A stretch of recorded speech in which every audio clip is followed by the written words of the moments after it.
ओम शांति। श्राद्ध का आध्यात्मिक महत्व। वर्तमान समय श्राद्ध का शुभ समय चल रहा है और ये श्राद्ध का शुभ समय हर भारतवासी के लिए, चाहे वो विश्व में कहां पर भी हो, बहुत महत्व रखता है। क्योंकि यही श्राद्ध के समय में वो अपने पितरों को, पूर्वजों को याद करते हुए अपने दिल की शुभ संकल्पों की श्रद्धांजलि अर्पित करते हैं। बड़े श्रद्धा के भाव के साथ उन्हें याद करते हैं। साथ ही साथ कहा जाता है कि ये श्राद्ध के दिन हर कोई समय निकाल करके अपने पूर्वजों के प्रति कृतज्ञता का भाव अर्पित करते हैं। जाने अनजानेपन में हुई कोई भी गलतियों के लिए सच्चे दिल से क्षमा मांगते हैं और स्वयं में प्रायश्चित करते हुए परिवर्तन का दृढ़ संकल्प करते हैं। अपने पूर्वजों के गुण और कर्तव्य को याद करते हुए उनसे हमेशा प्रेरणा प्राप्त करते हैं आगे के जीवन के लिए भी। और कहा जाता है कि जब इतनी श्रद्धा के साथ शुभ संकल्पों की श्रद्धांजलि अर्पित करते हैं तो अवश्य उनके आशीर्वाद को भी अनुभव कर सकते हैं। श्राद्ध के ये 16 दिन बहुत शुभ माने गए हैं। क्यों शुभ कहा गया है? क्योंकि गणेश चतुर्थी के बाद और नवरात्र से पूर्व पूर्णमासी से अमावस्या तक के ये जो 16 दिन है वो विशेष बताए गए हैं। शास्त्रों के अंदर एक पौराणिक कथा याद आती है। कहा जाता है कि महावीर दानवीर कर्ण जब शरीर त्याग कर स्वर्ग लोक जाता है तो वहां जब भी भोजन पर बैठता है तो उसकी भोजन की थाली में सोना, हीरा, रत्न परोसे जाते थे। जब दूसरी ओर देखते थे तो सबकी थाली में 56 प्रकार के भोजन होते थे। वो कुछ खा नहीं पाए। तब कहा जाता है कि वो इंद्र देवता के पास जाते हैं और पूछते हैं कि मेरी थाली में ये चीजें क्यों रखी जाती है? दूसरों को तो सभी को व्यवस्थित भोजन प्राप्त होता है। तब कहा जाता है कि इंद्र राजा ने कहा कि तुमने कभी अपने पितरों को याद नहीं किया, अपने पूर्वजों की सेवा नहीं किया और हमेशा जो भी दान किया, स्वर्ण दान किया या हीरे रत्नों का ही दान किया, तो जो तुमने दान किया वही तो तुम्हें प्राप्त होगा। तब कर्ण को एहसास हुआ और उसने कहा कि मुझे तो अपने पूर्वजों के विषय में कोई ज्ञान ही नहीं था, तो मैं कैसे उनकी सेवा करता। तब कहा जाता है कि ये 16 दिन उनको दिए जाते हैं। कहा तुम जाओ पृथ्वी पर और ये 16 दिन तुम अपने पूर्वजों की सेवा करो, श्रद्धा से उनके प्रति या उनके निमित्त दान करो और उनके आशीर्वाद को प्राप्त करो। तब तुम्हें भी उनके आशीर्वाद स्वरूप, फल स्वरूप भोजन आदि प्राप्त होगा। और वो 16 दिन कर्ण नीचे आता है पृथ्वी लोक पर और अपने पूर्वजों की बड़ी श्रद्धा के साथ सेवा करता है, उनके निमित्त दान करता है, ब्राह्मणों को भोजन खिलाता है, तर्पण करता है। और इस विधि के माध्यम से 16 दिन के बाद जब वो जाता है वापस स्वर्ग लोक में, तब उन्हें 56 प्रकार के भोजन मिलते हैं। इस कथा के विषय में जब मैं सोच रही थी, तो मुझे ये महसूस हुआ कि इंसान को वही प्राप्त होता है जो उसने जीवन पर्यंत किया है। कर्ण को वही मिला जो उसने जीवन पर्यंत किया। यानी श्राद्ध एक निमित्त है श्रेष्ठ कर्म करने का। हमें मालूम ना हो तो कम से कम हम अपने माता पिता के संस्कारों के माध्यम से या उनके गुण और कर्तव्य को याद करते हुए उसमें से प्रेरणा प्राप्त करें। उनको क्या पहुंचता है? हाँ, हमारे शुभ वाइब्रेशंस जरूर पहुंचते हैं, क्योंकि फिर भी आत्मा का एक सूक्ष्म कनेक्शन जरूर है।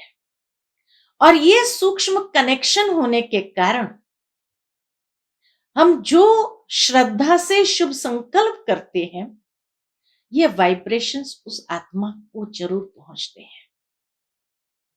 लेकिन आशीर्वाद या श्राप वो पितृ नहीं देते हैं। मेरे कर्म ही मुझे आशीर्वाद रूप में फल की प्राप्ति कराती है।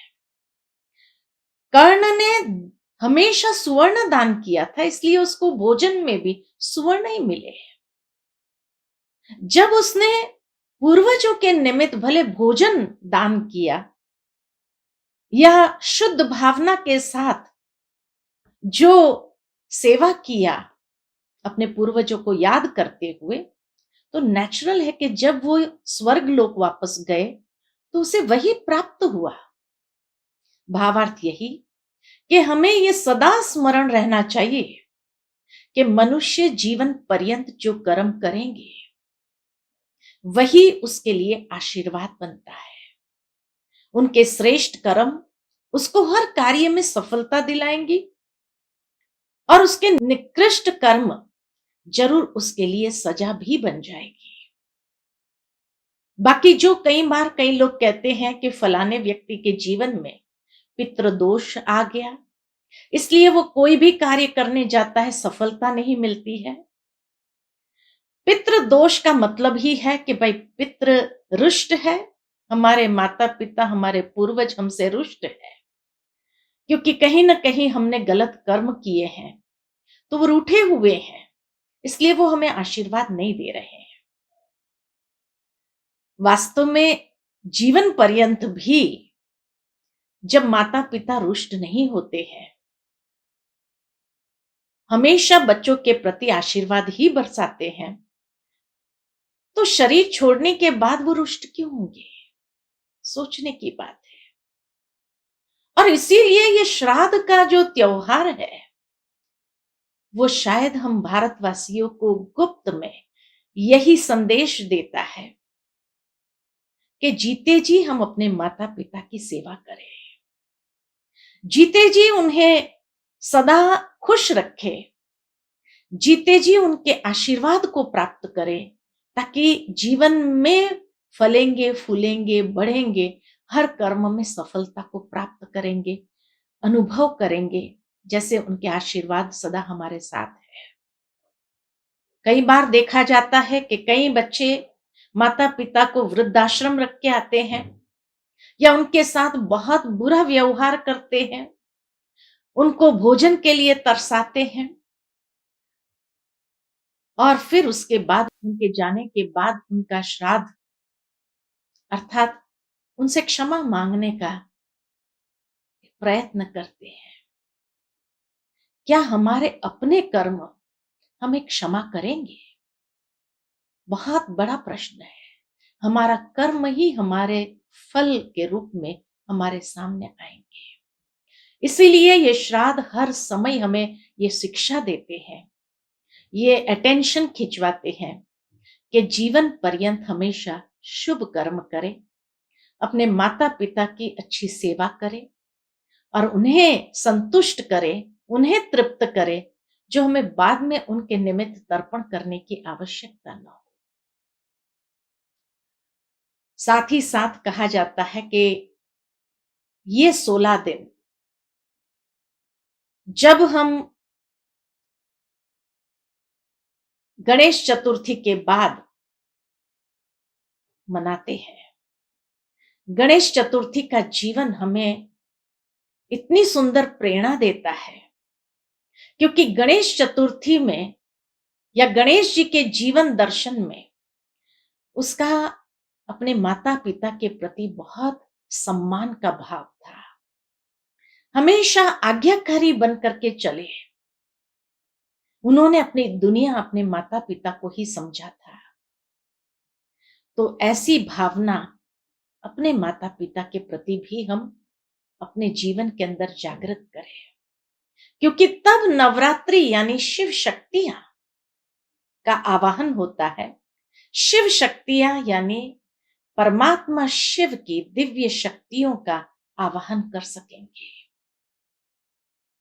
जिन दिव्य शक्तियों के माध्यम से हम हमेशा नए कार्य करके अपने जीवन के अंदर प्रसन्नता का अनुभव करेंगे।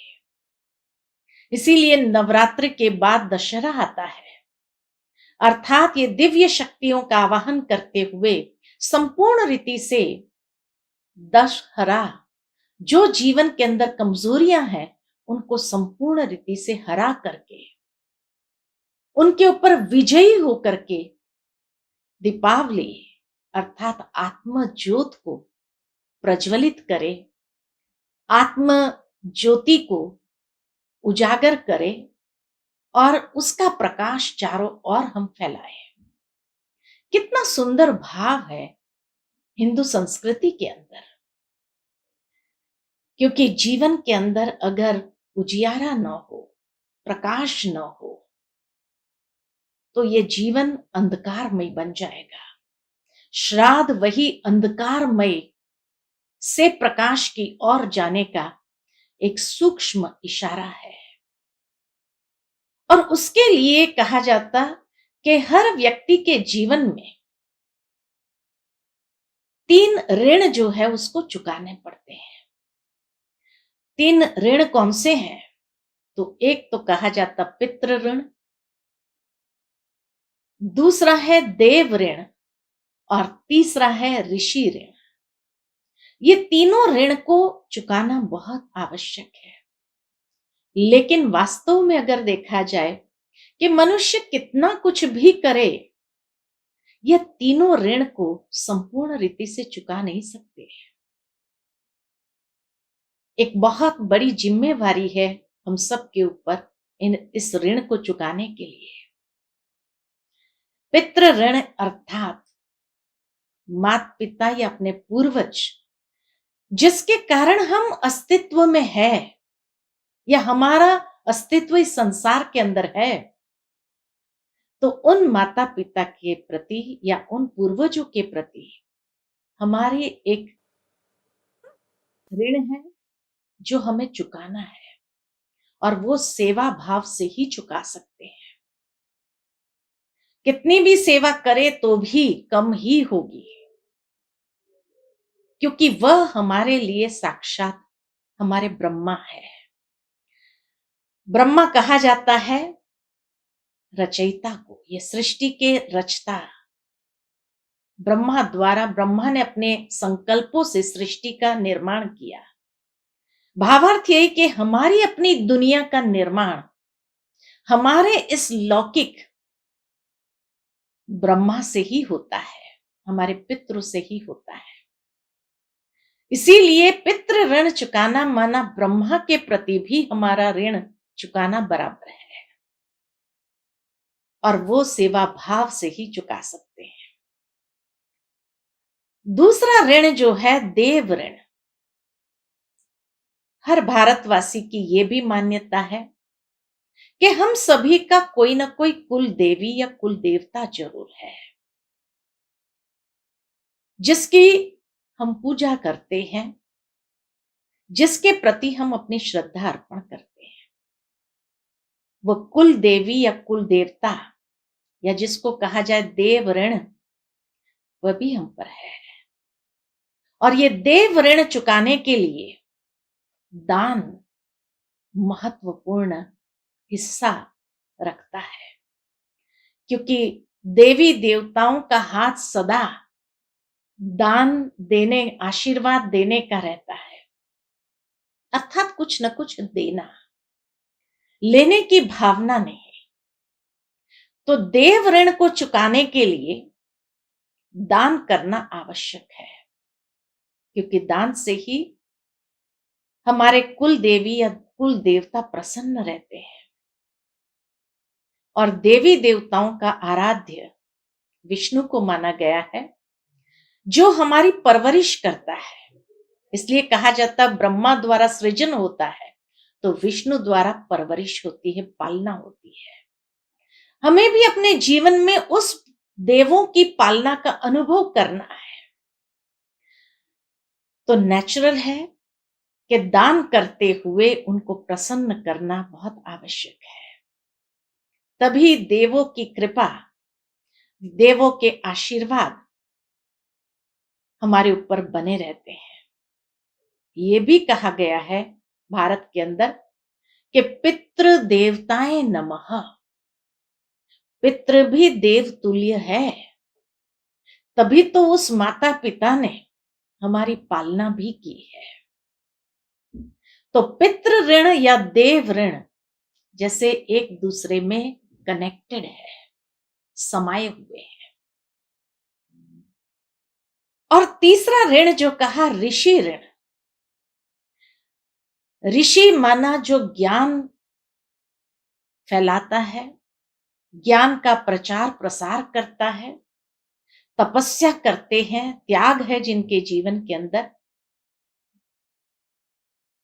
तो वास्तव में देखा जाए तो हमारे लिए तो हमारे सच्चे ऋषि हमारे माता पिता ही है, क्योंकि उनसे ही हम श्रेष्ठ संस्कार रूपी ज्ञान को अर्जित करते हैं।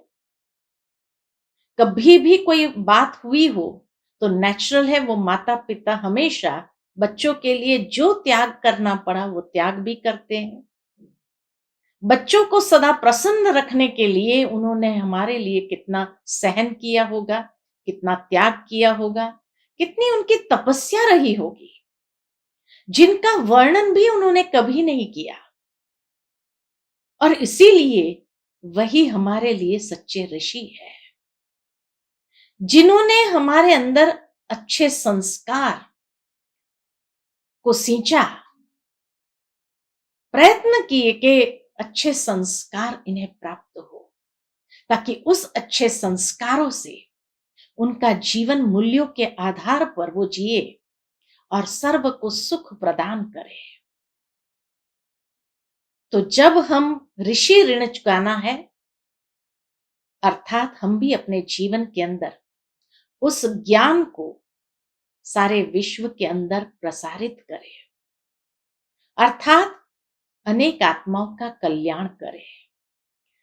ऋषि ऋण कहो अर्थात परमात्मा शिव के प्रति हमारा ऋण है, क्योंकि जब ज्ञान सागर परमात्मा है, वो ज्ञान सागर परमात्मा इस संसार में जब आते हैं, अवतरित होते हैं अधर्म के समय पर और एक धर्म की स्थापना करने अर्थ, तो वो दिव्य ज्ञान के माध्यम से ही संसार का परिवर्तन करते हैं, आत्म जागृति ले आते हैं। और उस आत्म जागृति से हम अपने जीवन का कल्याण तो करते ही हैं, लेकिन अपने जीवन के साथ अनेकों के जीवन का भी कल्याण करते हैं। तो वो परमात्मा के प्रति हमारा ऋण है। तो पितृ ऋण, देव ऋण और ऋषि ऋण या परमात्मा के प्रति हमारा ऋण, उसके चुकाने की यही विधि है कि पितृ ऋण को चुकाने के लिए सेवा भाव, देव ऋण को चुकाने के लिए दान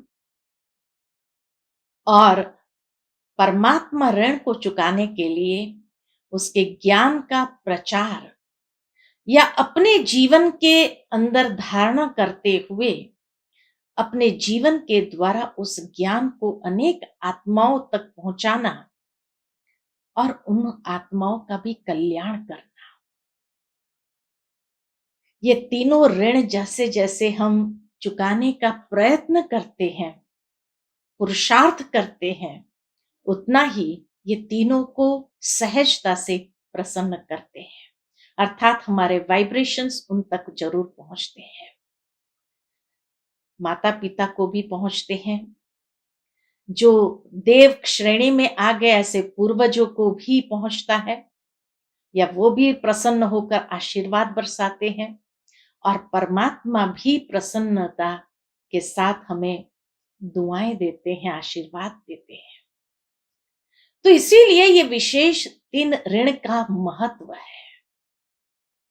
साथ ही साथ एक और कथा भी श्राद्ध के साथ जुड़ी हुई है, जिसके पीछे भी एक बहुत गहरा आध्यात्मिक भाव समाया हुआ है।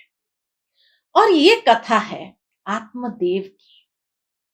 कहा जाता है कि आत्मदेव और उसकी पत्नी धुंधली,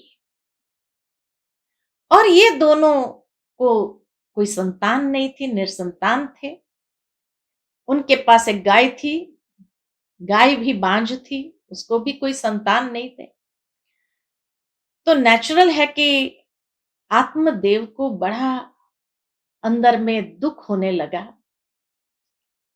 और इसीलिए उसने सोचा कि ऐसा जीवन जीने से तो मर जाना ही अच्छा है। जीवन का त्याग करने के लिए नदी की ओर जा रहा था। तो कहा जाता है कि उस नदी से स्नान करके एक महात्मा जी बाहर आए। आत्मदेव को देखते ही उसने पूछा, क्या बात है भाई, बड़ा उदास लग रहा है। तब उसने कहा कि मुझे कोई संतान नहीं है, और इसीलिए मैं अपने जीवन का अंत करने जा रहा हूं। अगर आप कोई आशीर्वाद करो ताकि हमें संतान प्राप्ति हो। तो कहा जाता है महात्मा ने अपनी तपस्या के माध्यम से उन्हें एक फल दिया और कहा, यह फल आप अपनी पत्नी को खिलाइए, तो जरूर आपके घर में बहुत ज्ञानी बच्चा पैदा होगा। और बड़ी खुशी के साथ आत्मदेव घर जाते हैं और उसकी पत्नी को यह फल देता है और कहता है, इससे हमें संतान प्राप्ति होगी, तुम ये फल स्वीकार करो। लेकिन कहा जाता है कि पत्नी को अपने शरीर का इतना अभिमान था, और उसने सोचा कि ये संतान प्राप्ति में कहीं मैं अपने शरीर को विकृत न कर दूं, क्या करे। उसने सोचा कि मैं अपनी बहन को दे देती हूं। वो अपने बहन के पास जाती है और उसको कहती है, मुझे तो ये फल स्वीकार नहीं करना है, तुम एक काम करो, तुम ये फल स्वीकार करो। लेकिन उसकी बहन पहले से ही प्रेग्नेंट थी, तो उसने सोचा कि अब ये फल खाऊंगी तो क्या होगा। तो जो धुंधली के आंगन में गाय थी, उसने उस गाय को खिला दिया। तो कहा जाता है गाय को एक बच्चा पैदा हुआ, जिसका शारीरिक आकार तो मनुष्यता का था, लेकिन उसके कान गौ माता के जैसे थे, और इसीलिए उसका नाम रखा गोकर्ण। और यहां उसकी बहन को भी एक बच्चा हुआ,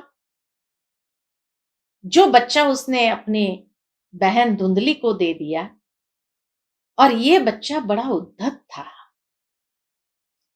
अनेक बुरी आदतें उसके जीवन में थी। चोरियां करने लगा, दूसरों को कष्ट देने लगा।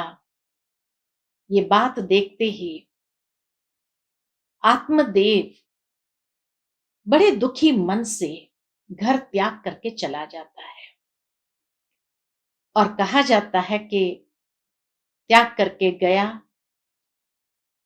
आध्यात्मिक उन्नति अर्थ तपस्या करने के लिए, और वहीं वो प्राण त्याग देता है। कुछ समय के अंदर यहां धुंधली भी अपने शरीर को त्याग कर देती है, और धुंधकारी जो बेटा उसको मिला था वो स्वतंत्र हो गया, आजाद हो गया, बहुत बुरे कर्म करने लगे। एक दिन उसने राजा के घर में चोरी की और वो चोरी करके 5 वेश्याओं के पास गया। और वो 5 वेश्याओं ने जब समझा कि या ये तो राजा के महल से चोरी करके आया है, कल को उसकी जांच पड़ताल होगी, वो भी पकड़ा जाएगा, उसके साथ-साथ हम भी पकड़े जाएँगे और हमें भी सजा प्राप्त होगी। तो उन्होंने धुंधकारी को खत्म कर दिया, मार दिया। बुरे कर्म करने के कारण अधोगति को प्राप्त होता है। कहा जाता है वो प्रेत योनि में जाता है। और यहाँ गोकर्ण जो था, वो गोकर्ण बहुत आध्यात्मिक विचारों वाला, हमेशा सत्संग करने वाला और इस तरह से अपने जीवन के अंदर हमेशा परमात्मा ध्यान में लगा रहे। तब कहा जाता धुंधकारी एक दिन उसके स्वप्न में आकर के उसको कहता है कि भाई मेरी अच्छी गति हो, ऐसा कुछ करो।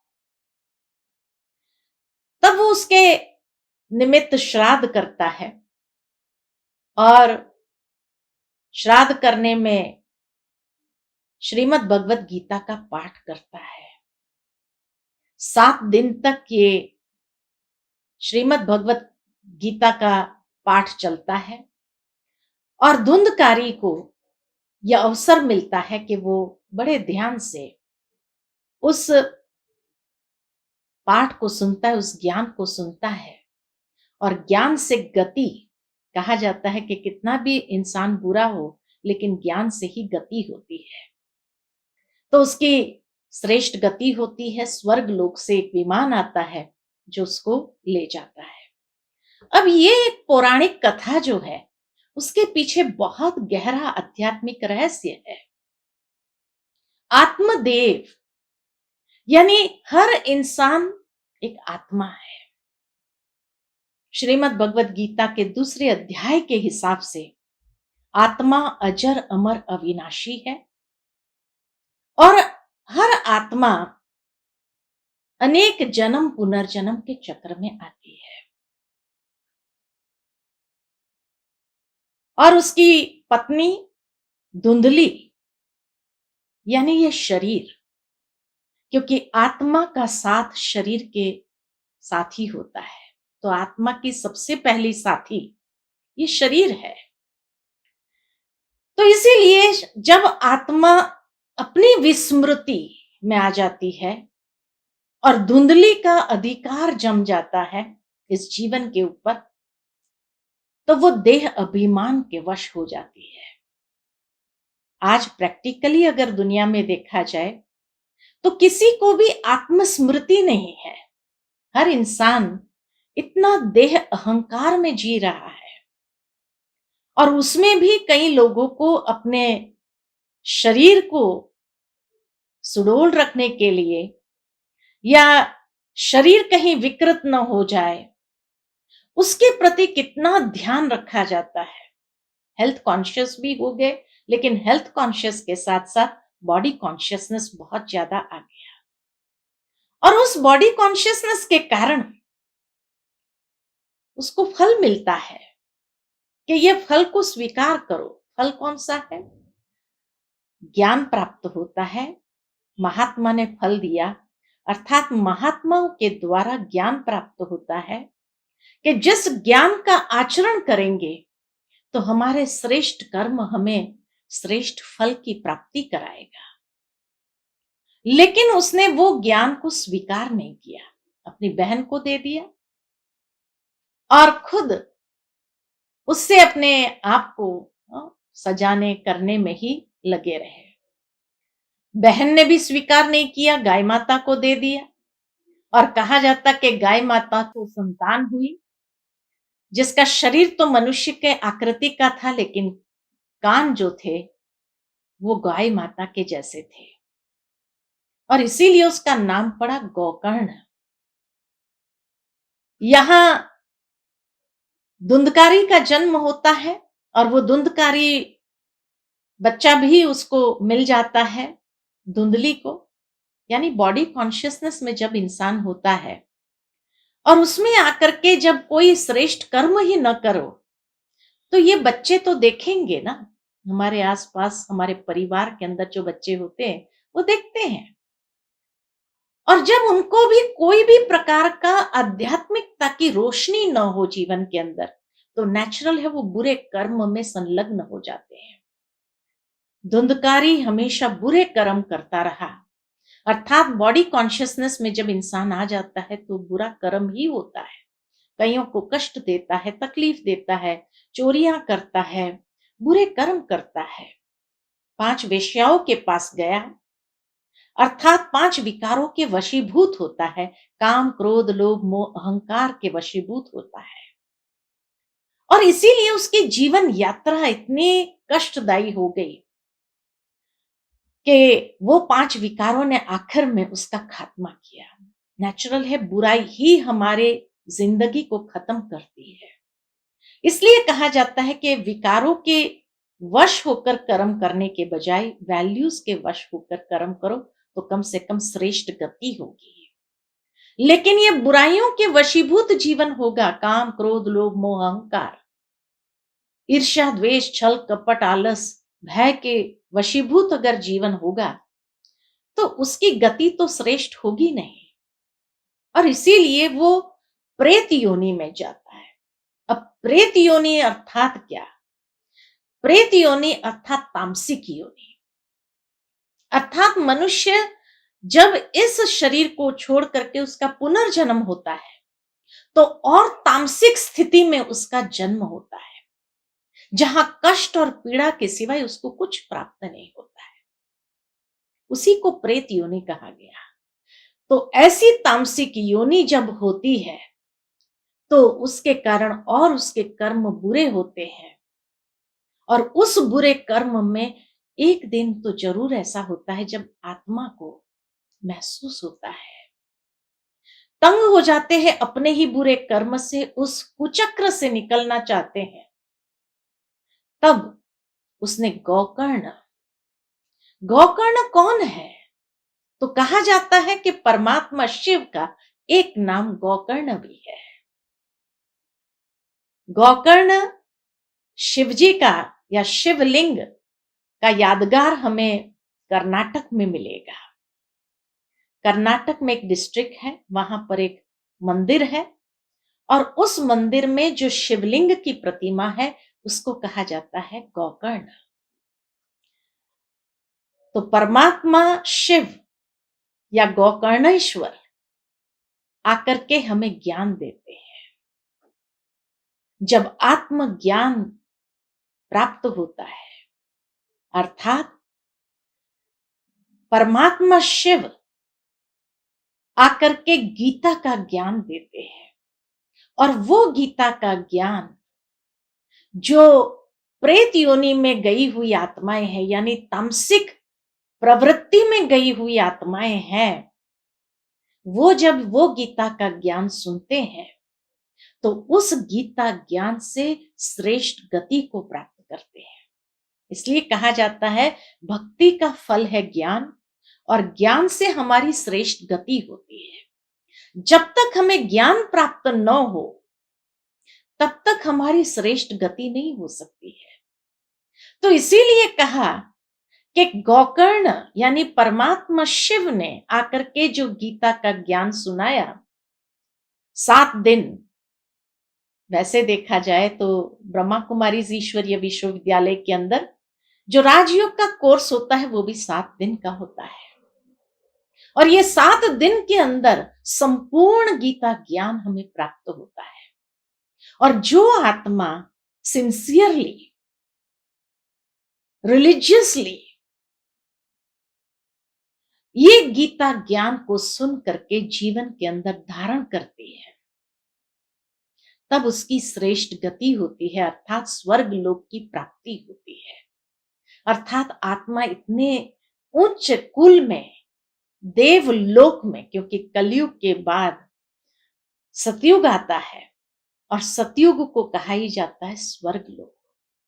तो इस कलयुगी दुनिया से आत्मा का उद्धार होता है, आध्यात्मिक ज्ञान और योग से जो श्रेष्ठ कर्म करते हैं उससे उसकी श्रेष्ठ गति होती है। कथा के अंदर ये बात बहुत सुंदर कही गई है कि जब स्वर्ग लोक से विमान आया लेने के लिए, तो उस समय धुंधकारी एकदम परिवर्तित हो गया था। और परिवर्तन के साथ जब उस विमान में चढ़ता है तो पूछा जाता है कि भाई, वैसे तो ये गीता ज्ञान कई लोगों ने सुना, फिर खाली धुंधकारी को ही ये विमान क्यों ले जाता है स्वर्ग लोक में? तब कहा जाता कि परमात्मा शिव ने कहा कि उसने इतना सिंसियरली इस ज्ञान को सुना और ग्रहण किया कि ज्ञान कथा समाप्त होने के बाद भी वो बैठ करके इसके ऊपर मनन चिंतन करता था, विचार सागर मंथन करता था। यानी पूरा समय वो उस ज्ञान के रमण में नित्य रहता था। और इस तरह से उसने अपने आत्मा का शुद्धिकरण किया था कि जिस शुद्धिकरण के कारण ही वो स्वर्ग लोक के अधिकारी बने।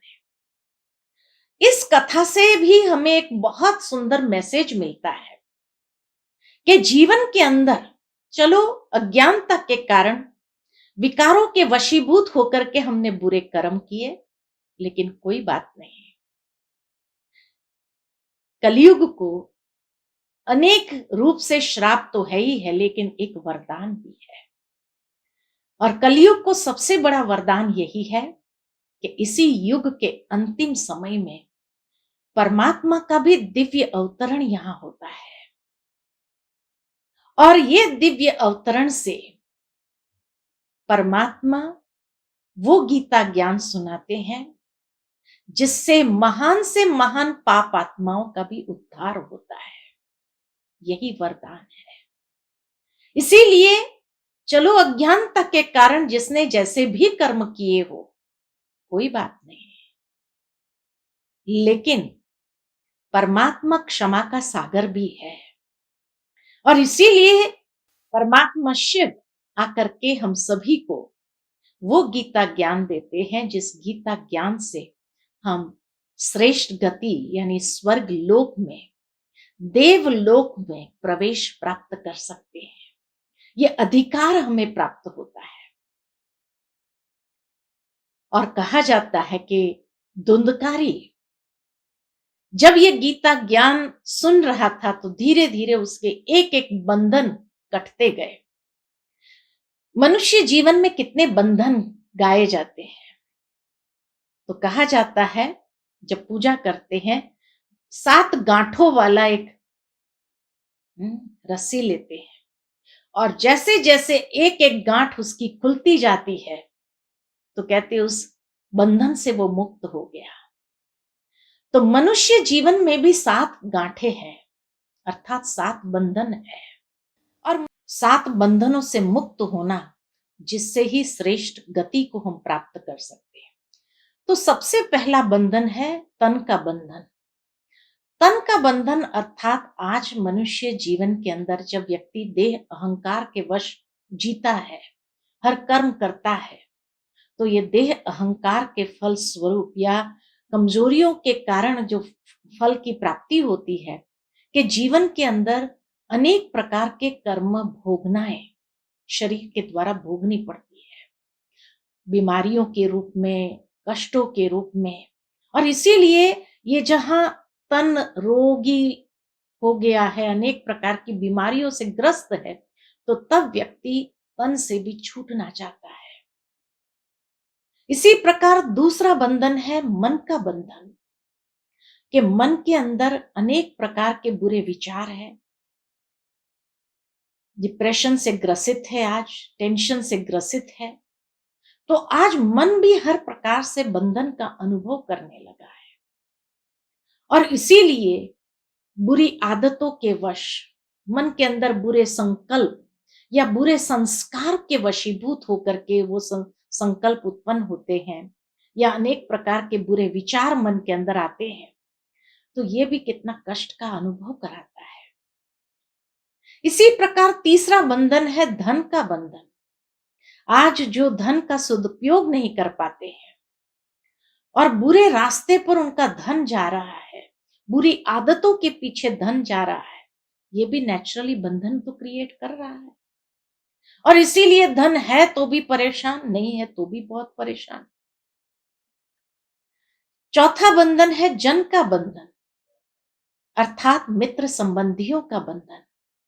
कई बार मित्र संबंधियों से अनेक प्रकार के कष्ट अनुभव होते हैं। कोई की क्या अपेक्षा रहती है, कोई की क्या अपेक्षाएं रहती है, और उन अपेक्षाओं को पूरा करने में कहीं न कहीं मनुष्य खुद भी परेशान हो जाता है। तो जन का बंधन। पांचवा प्रकार का बंधन है प्रकृति का बंधन। आज ये 5 तत्व जो है वो भी कितने दुखदाई बन गए हैं।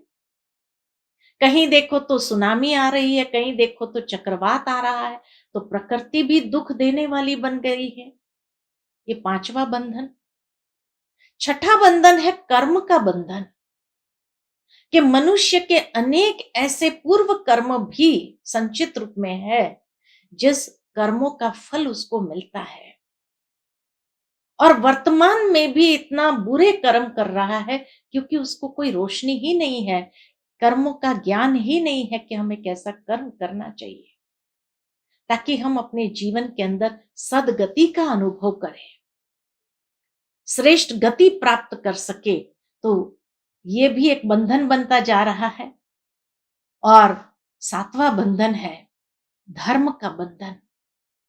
धर्म का बंधन अर्थात कि आज धर्म भी कौन सा फॉलो करें, कौन से धर्म का पथ हम चुने, कौन सी धर्म की बात, इस धर्म में ये कहा गया, इस धर्म में ये कहा गया है, कौन सा सही है, कौन सा गलत है, कहीं अंधविश्वास में तो नहीं जा रहे हैं।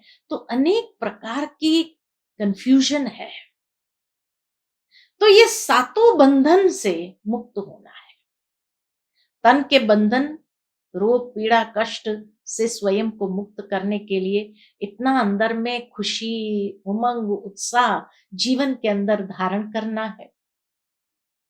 मन के बंधनों से मुक्त होने के लिए इतना आध्यात्मिक ज्ञान का चिंतन हो।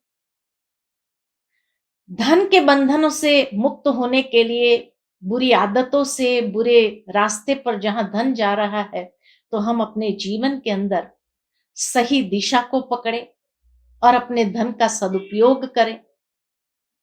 साथ ही साथ जो कहा गया है कि जन का बंधन, अनेक मित्र संबंधी आज जिस तरह से अनेक अपेक्षाएं रखते हुए हमारे सामने आते हैं, और उन अपेक्षाओं को कभी तो पूरा कर सकते हैं, कभी नहीं कर सकते हैं, तो भी दुख होता है, कष्ट पीड़ा होती है। प्रकृति के बंधन से मुक्त होने के लिए प्रकृति को भी इतने शुभ सकाश देने की आवश्यकता है, अच्छे वाइब्रेशंस देने की आवश्यकता है। कर्मों के बंधन से मुक्त होने के लिए श्रेष्ठ कर्म का आचरण करना जरूरी है। और जितना आध्यात्मिकता का प्रकाश हम अपने जीवन में फैलाएंगे, उतने हमारे कर्म श्रेष्ठ होते जाएंगे। और सातवां बंधन जो धर्म का बंधन, तो वास्तव में परमात्मा ज्ञान सागर आकर के हमें जीवन की श्रेष्ठ धारणा, धर्म यानी धारणा, हमारे जीवन के अंदर जो श्रेष्ठ आचरण करना सिखाते हैं, श्रेष्ठ धारणाएं बताते हैं, उन धारणाओं के आधार पर जीवन जीना, तब हम ये सातों बंधनों से स्वयं को मुक्त करके आत्मा एक बहुत ऊंची गति को प्राप्त करती है, या देव लोक को प्राप्त करती है, उस स्वर्ग लोक को प्राप्त करते हैं। तो इसीलिए कहा स्वयं को ये सातों बंधनों से मुक्त करना आवश्यक है। और साथ ही साथ जो विशेष श्राद्ध के समय में तर्पण किया जाता है, अर्पण किया जाता है, ब्रह्मा भोजन खिलाया जाता है और दान किया जाता है, इसका भी विशेष महत्व है। तर्पण शब्द तृप्ति से निकला है, तृप्त, तृप्त यानी कि जहां आत्मा को सेल्फ सेटिस्फेक्शन हो, या जिसके प्रति हम अपने शुद्ध संकल्प करते हैं उन आत्माओं को भी हम सेटिस्फेक्शन देते हैं, तृप्ति प्रदान करते हैं। भावार्थ यही है कि उस तर्पण के अंदर हमेशा सूर्य के सामने होकर के, नदी के अंदर हम जल हाथ में लेकर के, तर्पण का जो है वो हाथ में लेकर के, काले तिल होते हैं। तिल का मतलब है जो सूक्ष्म होते हैं। आज काले तिल का विशेष महत्व होता है तर्पण में। और काले तिल, तिल यानी आत्मा का सूक्ष्म स्वरूप, जो आज तमो प्रधानता के वश हो गई है, और इसीलिए जो उसके अंदर माधुर्य होना चाहिए वो समाप्त हो गया है। लेकिन काले तिल के अंदर कहा जाता है एक तो शक्ति होती है। काले तिल जब कोई खाता है तो उसको शक्ति की अनुभूति होती है, शक्ति प्राप्त होती है, माधुर्य होता है, बहुत मीठे महसूस होते हैं, मीठा लगता है, और तेलीय होते हैं। अब ये तीनों का भावार्थ है, अर्थात कि जब हम काले तिल को अर्पण करते हैं, अर्थात अपनी तामसिकता, अपनी तमो प्रधानता को हम समाप्त कर देते हैं, उसका संकल्प लेते हैं।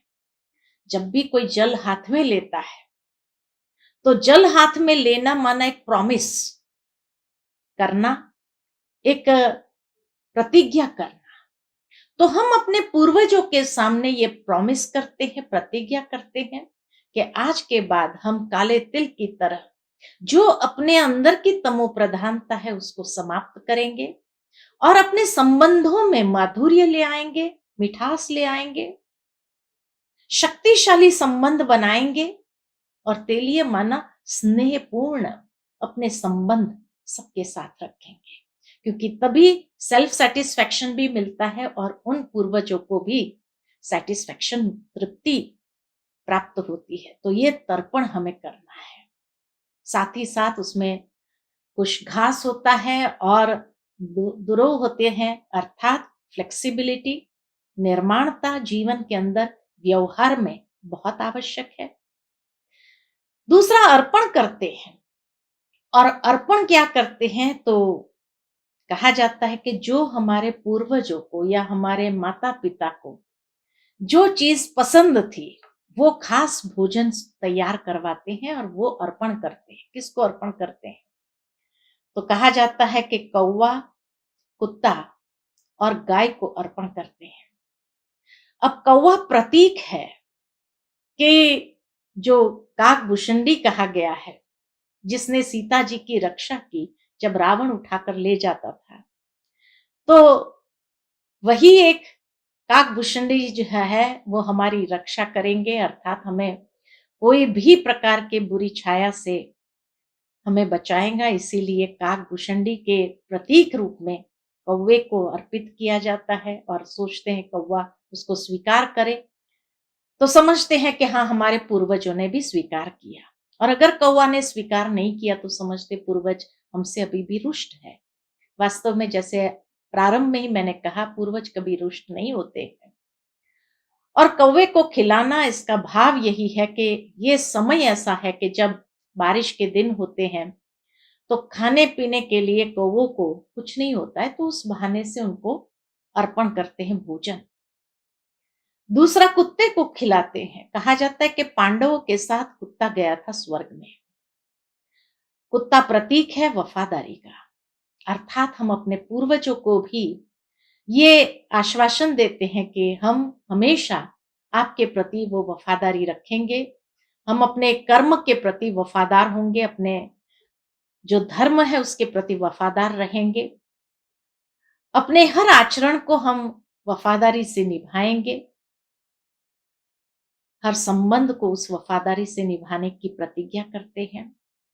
और तीसरा, गाय को खिलाते हैं। गाय, कहा जाता है कि गाय के अंदर 33 कोटि देवताएं वास करते हैं, अर्थात गाय को खिलाना माना जैसे हम सारे देवताओं को खिला देते हैं, तो ये अर्पण किया जाता है। तीसरा है ब्रह्मा भोजन।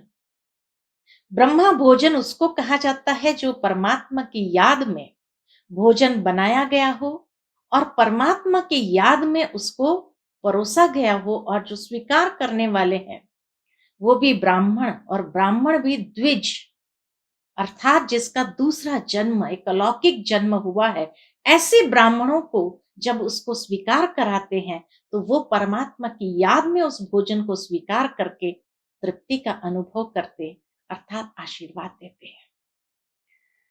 और चौथा, दान करना। और जब दान करते हैं तो नेचुरल है, कहते जो दान करते हैं, जिस चीज की आवश्यकता हमारे पूर्वजों को होती है उसका दान करें।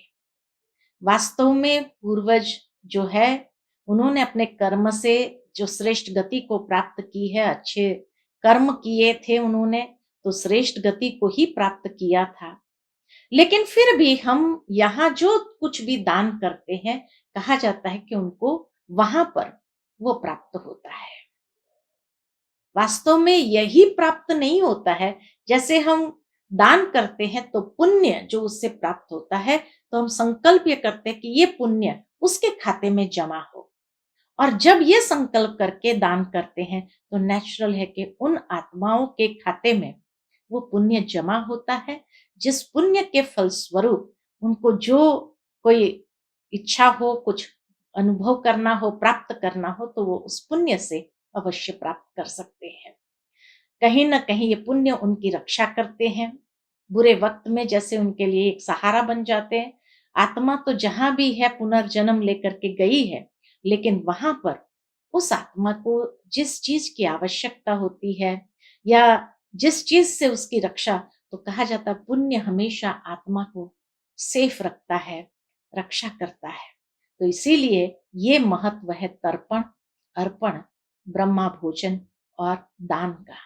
तो इसी विधि से ये आध्यात्मिक अर्थ जो आज हम सभी ने सुना, इसी विधि से हम श्राद्ध करें और अपने जीवन के अंदर भी कोई ना कोई दृढ़ संकल्प धारण करें, और इस तरह से अपने जीवन के अंदर श्रद्धा के साथ अपने पूर्वजों को श्रद्धांजलि, शुभ संकल्पों की अर्पित करें।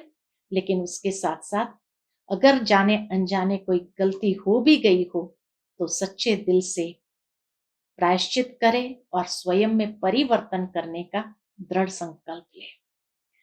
इन्हीं शब्दों के साथ वाणी को विराम देती हूँ।